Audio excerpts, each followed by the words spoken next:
नमस्कार बच्चों। आज की हमारी कविता है घर की याद। घर की याद कविता के कवि भवानी प्रसाद मिश्र हैं। मैं विजयलक्ष्मी इस कविता को सरल और आसान व्याख्या के साथ समझाने का प्रयास करूंगी। कविता को पढ़ने से पहले हम कविता का प्रतिपाद्य पढ़ लेते हैं। घर की याद कविता भवानी प्रसाद मिश्र द्वारा लिखित एक प्रसिद्ध और लंबी कविता है, जिसे उन्होंने जेल प्रवास के दौरान लिखा था।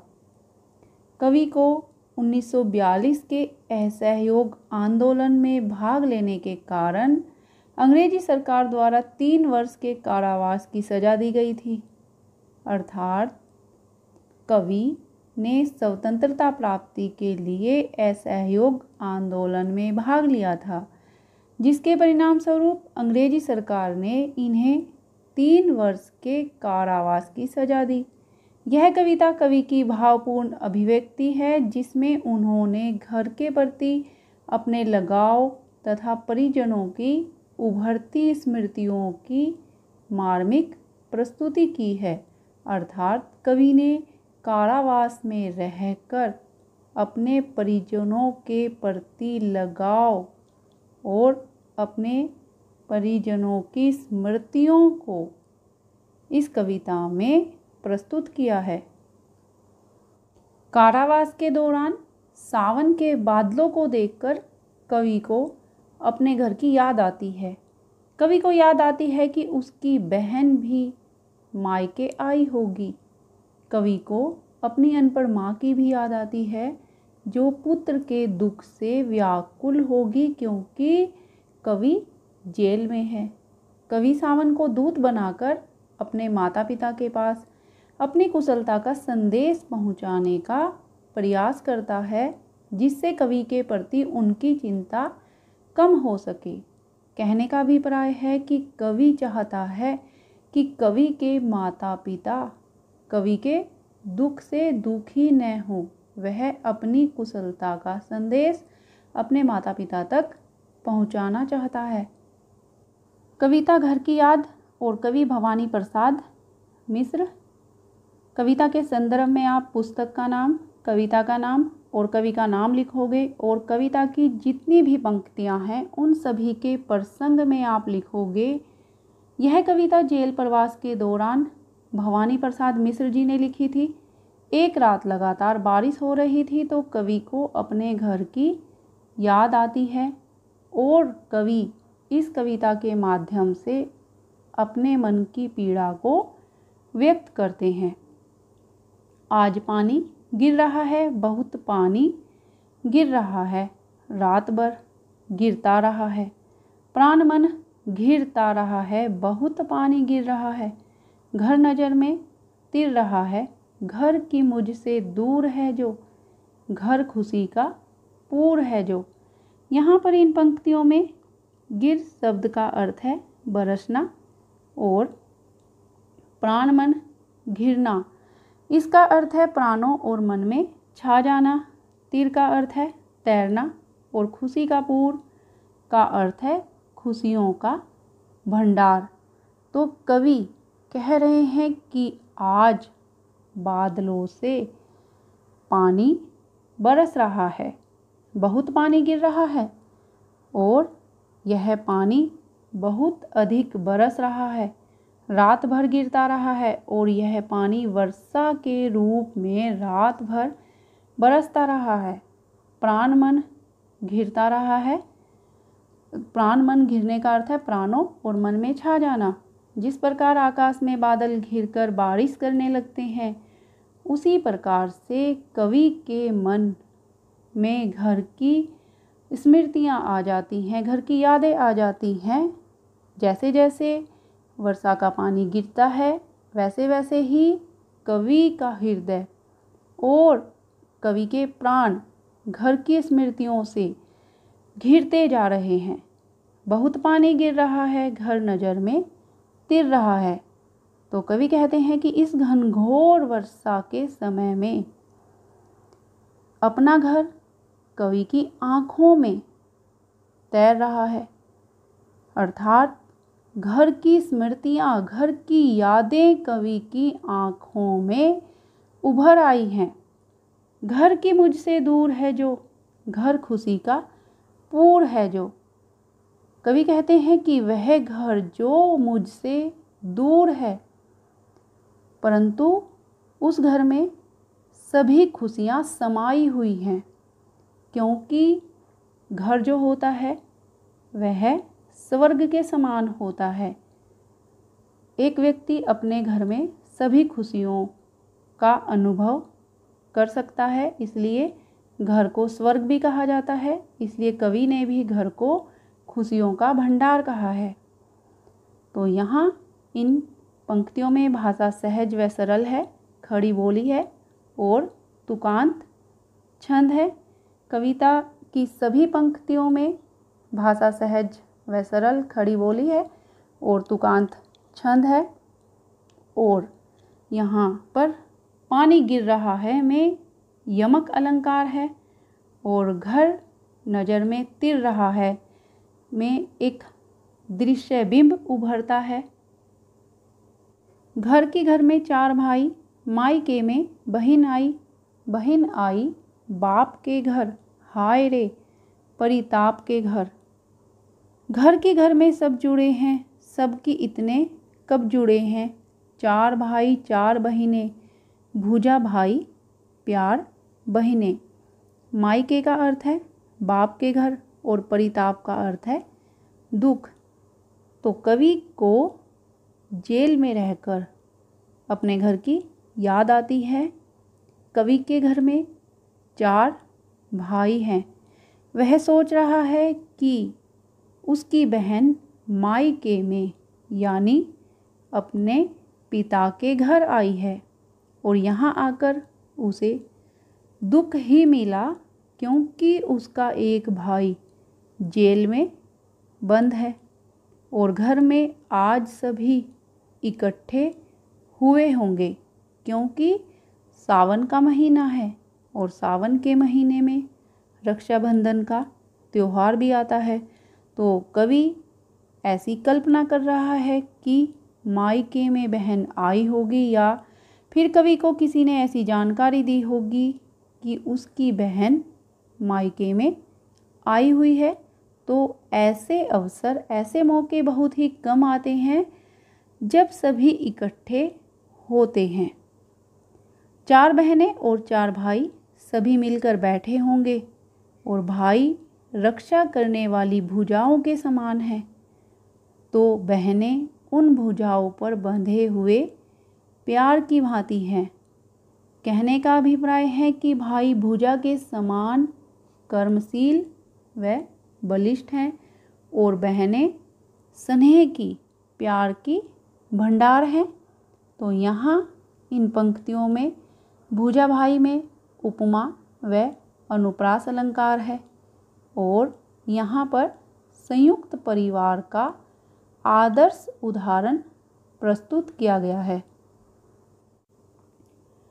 और माँ बिन पढ़ी मेरी, दुख में वह गढ़ी मेरी। माँ की जिसकी गोद में सिर रख लिया तो दुख नहीं फिर। माँ की जिसकी स्नेह धारा का यहाँ तक भी पसारा, उसे लिखना नहीं आता जो कि उसका पत्र पाता। यहाँ बिन पढ़ी का अर्थ है अनपढ़ और गढ़ी का अर्थ है डूबी। स्नेह धारा का अर्थ है प्रेम की धारा और पसारा का अर्थ है फैलाओ। कवि को जेल में रहकर अपने परिजनों की याद आती है, तो कवि को अपनी माँ की भी याद आती है। कवि कहता है कि मेरी माँ अनपढ़ है, उसे पढ़ना लिखना नहीं आता। ऐसा लगता है कि उसे दुखों ने ही बनाया है, अर्थात कवि की माँ ने जीवन में दुख ही दुख पाए हैं। अपनी माँ को याद करता हुआ कवि कहता है कि माँ की गोद में सिर रखकर उसे दुखों का कोई आभास नहीं होता। कहने का भाव है कि माँ की शांति देने वाली और आनंद देने वाली गोद में कवि को सुख का अनुभव होता था और उसे दुखों का पता नहीं चलता था।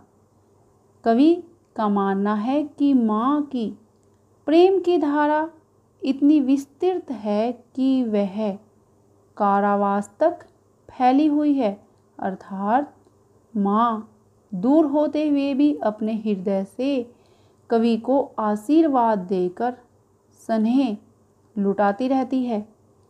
कवि कहता है कि माँ अनपढ़ है, उसे लिखना नहीं आता, इसीलिए कवि माँ का पत्र प्राप्त नहीं कर पाता। अर्थात कवि की माँ को अगर लिखना आता तो कवि की माँ पुत्र के दुख से दुखी होकर अपने मन के जो भाव हैं उनको पत्र के माध्यम से व्यक्त कर पाती। यहाँ इन पंक्तियों में माँ की गोद में सिर रखने से दृश्य बिंब साकार हो उठता है। पिताजी जिनको बुढ़ापा एक अक्षण भी नहीं व्यापा, जो अभी भी दौड़ जाएं, जो अभी भी खिलखिलाएं, मौत के आगे न हिचकें, शेर के आगे न बिचकें, बोल में बादल गरजता, काम में झंझाल रजता। यहाँ पर अक्षण का अर्थ है पल और व्यापा का अर्थ है भीतर से महसूस होना। खिलखिलाए का अर्थ है खुलकर हंसना और हिचके का अर्थ है भयभीत होना और बिचके का अर्थ है डर या डरना और बोल का अर्थ है आवाज़ और झंझा का अर्थ है यहाँ पर तूफान और लरजता का अर्थ है कांपता। तो यहाँ पर कवि अपने पिता को याद करता हुआ कहता है कि उसके पिता में युवाओं के जैसा उत्साह है, उन्हें एक पल के लिए भी कभी बुढ़ापे का अनुभव नहीं होता। युवाओं के जैसी शक्ति उनके अंदर है, उनकी शक्ति और उनकी स्फूर्ति में कभी कोई कमी नहीं आई है, इसलिए वे बलशाली होने के कारण अभी भी खूब दौड़ लगा सकते हैं और खिलखिलाकर हंसते हैं। कवि कहता है कि उसके पिता निडरता की साक्षात प्रतिमा है, अर्थात वह डरते नहीं हैं। वे मौत के सामने आ जाने पर भी भयभीत नहीं होते और शेर के आगे भी वे डरने वाले नहीं हैं। उनकी आवाज़ में बादलों की गरज के समान बल और गंभीरता है। काम करने में वे गतिशील हैं। कहने का तात्पर्य है कि कवि के पिताजी बहुत अधिक गति के साथ काम करते हैं। वह आंधी के प्रचंड वेग की तरह काम करते हैं और मार्ग में आने वाली बाधाओं से कभी विचलित नहीं होते। वह डरते नहीं, वह घबराते नहीं हैं। तो यहाँ पर अभी भी की आवृत्ति में अनुप्रास अलंकार है और पिता के वर्णन से वीर रस का आनंद मिलता है। बोल में बादल गरजता और काम में झंझा लरजता में उपमा अलंकार है। आज गीता पाठ करके दंड 260 करके खूब मुगदर हिला लेकर मूठ उनकी मिला लेकर जब कि नीचे आए होंगे, नैन जल से छाए होंगे, हाय पानी गिर रहा है, घर नज़र में तिर रहा है।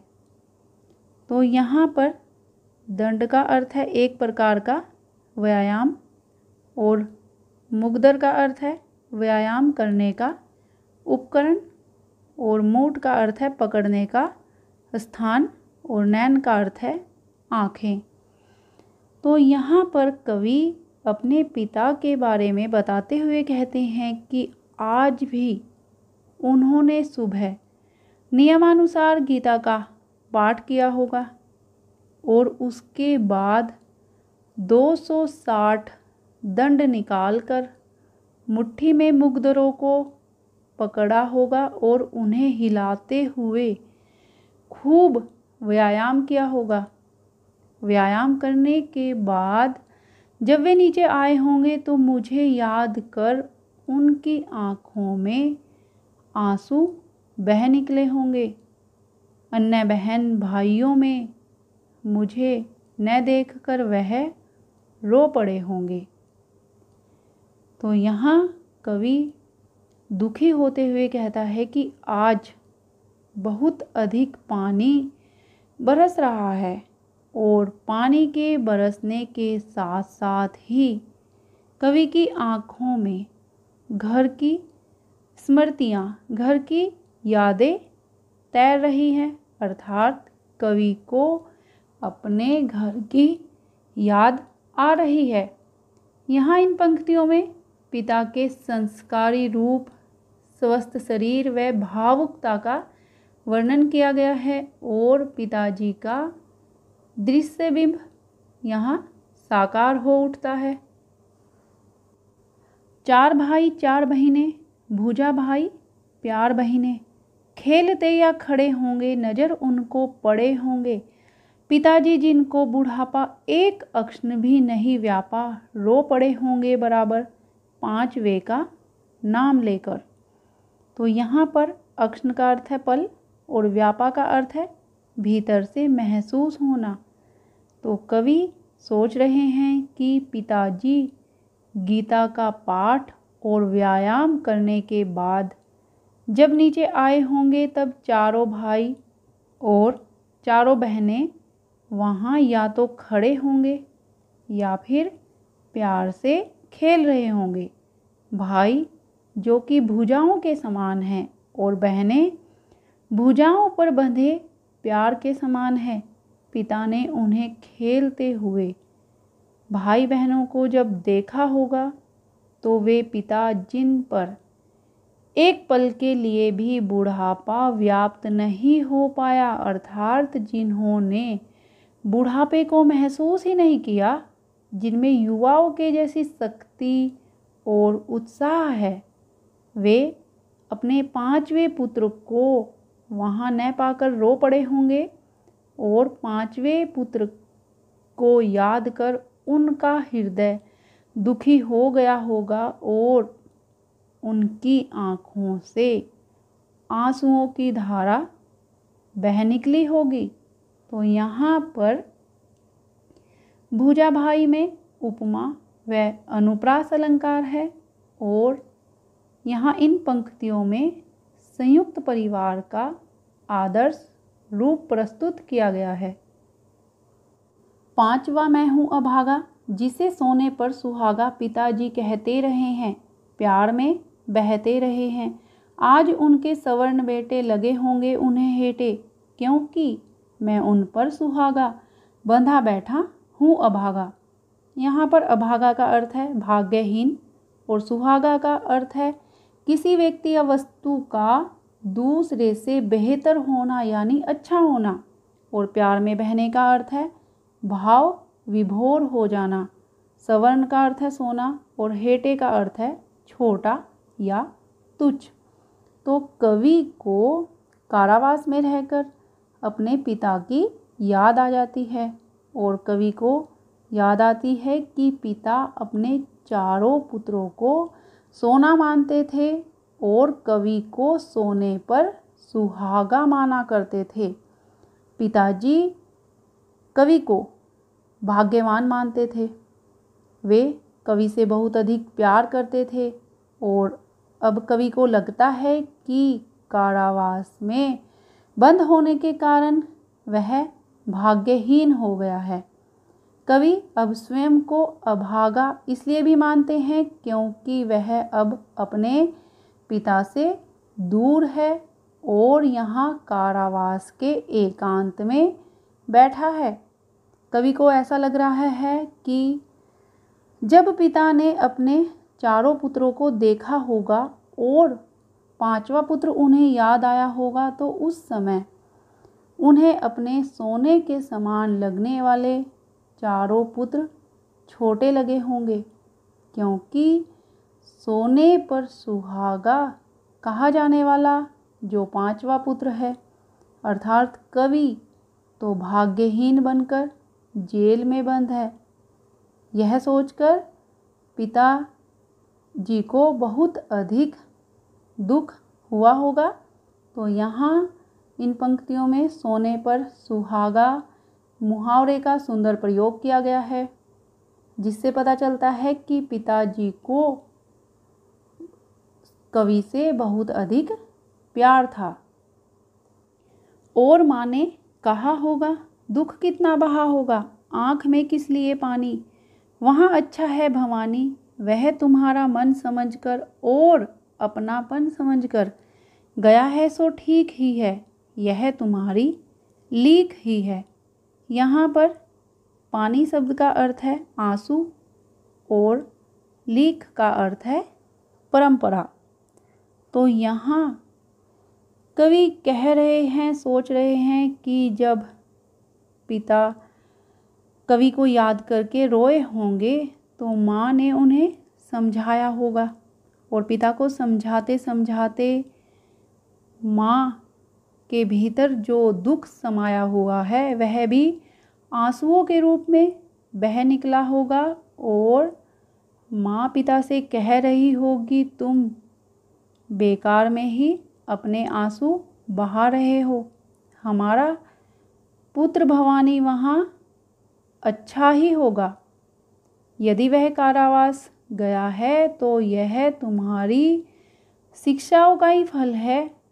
देश और परिवार को अपना जानकर ही उसने कारावास जाने को चुना है, और उसका ऐसा करना उचित ही था। तुम भी तो अपने देश पर जान देने की परंपरा को निभाते हो, तो उसने तो तुम्हारी परंपरा को कायम रखा है। देश के लिए बलिदान देने की जो परंपरा है उसने उसे टूटने नहीं दिया है। यहाँ कवि की माँ कवि के पिता को ढांढस अर्थात हिम्मत बंधाते हुए उन्हें दुखी न होने के लिए कहती है।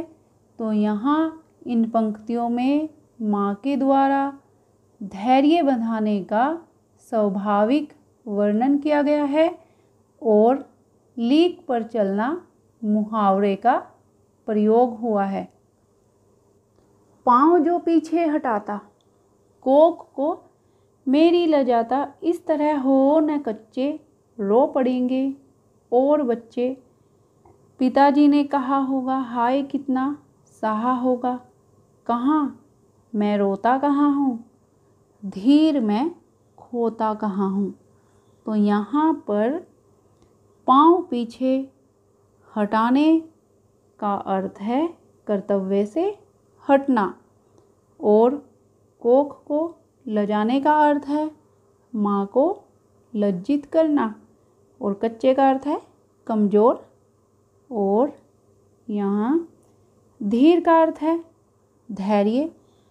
तो कवि को ऐसा लग रहा है कि माँ पिताजी को इस समय ढांढस बंधाते हुए कह रही होगी कि यदि हमारा पुत्र देश के सम्मान की रक्षा के लिए कारावास जाने से डर जाता या वह अपने कदम पीछे हटाता, तो ऐसा करके वह अनुचित कार्य करता। उसके इस कार्य से मेरी कोख भी लज्जित हो जाती। आज उसने अपने कर्तव्य को पूरा कर हमारा मान बढ़ाया है। माँ पिता को समझाती हुई कहती है कि यदि तुम इस तरह धैर्य खोकर रो पड़ोगे तो तुम्हें देखकर बाकी बच्चे भी रोने लगेंगे।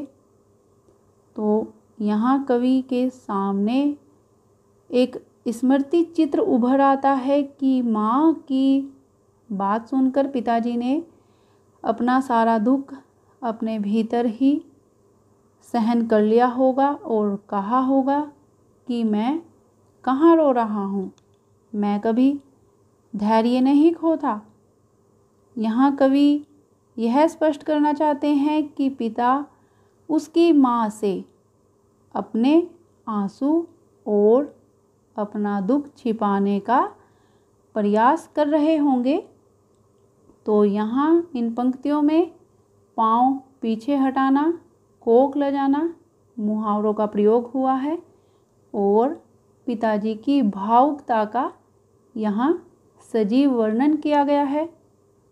हे सजीले हरे सावन, हे कि मेरे पुण्य पावन, तुम बरस लो वे न बरसें, 5 वे को वे न तरसें। मैं मज़े में हूँ सही है, घर नहीं हूँ बस यही है, किंतु यह बड़ा बस है, इसी बस से सब विरस है।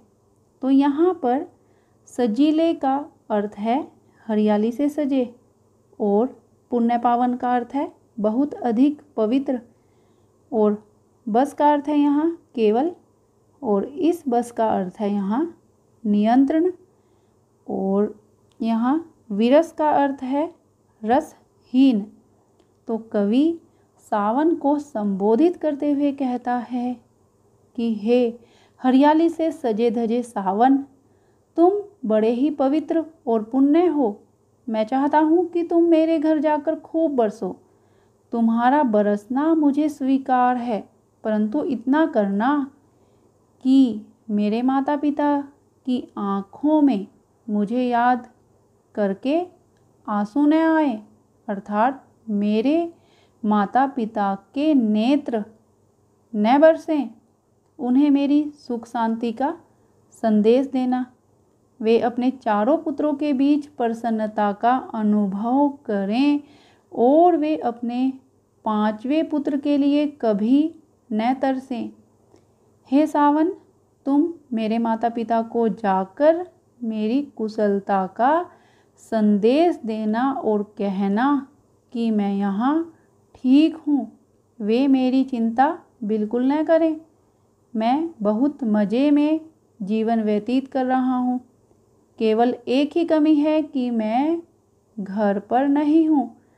मुझे बस घर के बीच न होने की कमी है। इसके अतिरिक्त मैं यहाँ सब सुख भोग रहा हूँ, अर्थात जेल की इस पीड़ा को सहन करते हुए कवि को अब सब कुछ रसहीन लगने लगा है। कवि को अब अच्छा नहीं लगता।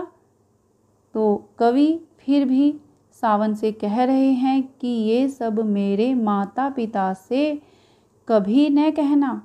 उन्हें केवल मेरे खुश रहने का संदेश देना, क्योंकि कवि अपने माता पिता को दुखी नहीं देखना चाहता। और यहाँ इन पंक्तियों में पुण्य पावन में अनुप्रास अलंकार है, बस शब्द में यमक अलंकार है और इसके 2 अर्थ हैं, केवल व नियंत्रण। किंतु उनसे यह न कहना, उन्हें देते धीर रहना। उन्हें कहना लिख रहा हूँ, उन्हें कहना पढ़ रहा हूँ, काम करता हूँ कि कहना, नाम करता हूँ कि कहना, चाहते हैं लोग कहना, मत करो कुछ शोक कहना। यहाँ पर धीर शब्द का अर्थ है धैर्य और शोक शब्द का अर्थ है दुख। तो कवि यहाँ सावन से प्रार्थना करता है कि उसके घर जाकर माता पिता को उसकी कुशलता का संदेश ही देना। जेल में झेली जा रही जो मानसिक यातनाएं हैं उनके बारे में उन्हें कुछ मत बताना। उन्हें धैर्य बंधाते रहना। उन्हें बताना कि मैं जेल में भी लिख रहा हूँ। मेरा लिखने का और पढ़ने का काम चल रहा है। उन्हें कहना कि मैं निरंतर काम में लगा रहता हूँ। मैं पढ़ लिख कर ज्ञान प्राप्त कर रहा हूँ और मैं उन्हीं के नाम को रोशन कर रहा हूँ। यहाँ के सभी लोग मुझे बहुत अधिक चाहते हैं और मुझसे अच्छा व्यवहार भी करते हैं। हे सावन, तुम उनसे जाकर कहना कि मेरे दूर होने का दुख न करें। मैं यहाँ पर कुशलतापूर्वक मज़े से अपना जीवन व्यतीत कर रहा हूँ। यहाँ पर कहना शब्द की आवृत्ति मनमोहक है और यहाँ सावन का मानवीकरण किया गया है, इसलिए मानवीकरण अलंकार है और काम करता है और की कहना में अनुप्रास अलंकार है। और कहना मस्त हूँ मैं, काटने में व्यस्त हूँ मैं, वजन 70 शेर मेरा और भोजन ढेर मेरा, कूदता हूँ खेलता हूँ, दुख डटकर ठेलता हूँ। और कहना मस्त हूँ मैं, यों न कहना अस्त हूँ मैं।